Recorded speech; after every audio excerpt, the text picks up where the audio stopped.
Share ko lang po sa inyo mga boss kung paano i-connect ang laptop sa TV. Ito po ay napakadali lang gawin.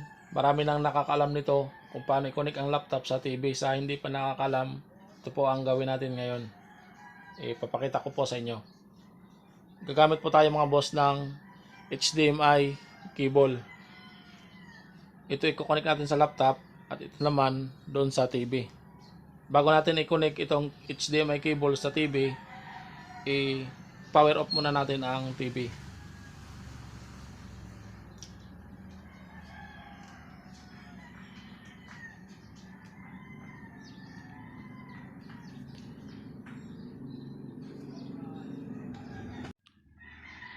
Unahin muna natin i-connect sa laptop itong HDMI cable. Sa pag-connect mga boss ng HDMI cable, pa-straight lang, pa ganyan lang, hindi pwede pa ganyan. Dapat pa-straight lang siya.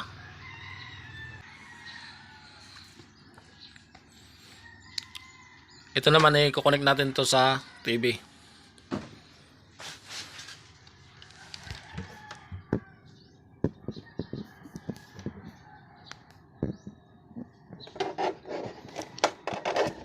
HDMI 1, HDMI 2, depende na lang kung saan nyo inilagay. Lagay lang natin dito sa HDMI 1.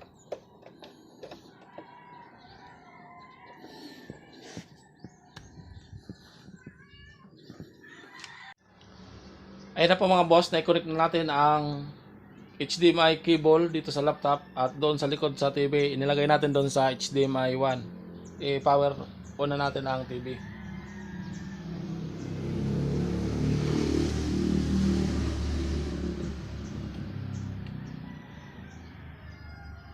Ayan ang nakalagay, EB audio video.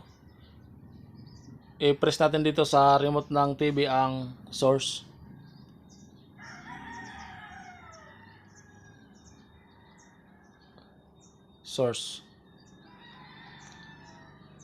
Yung cable na inilagay natin doon sa HDMI 1, yung HDMI cable. Pag na-press na natin tong source o kaya input, ilagay natin doon sa HDMI 1 kasi nakalagay doon sa HDMI 1. Ayan. Ayan na po mga boss, connected na ang laptop to TV.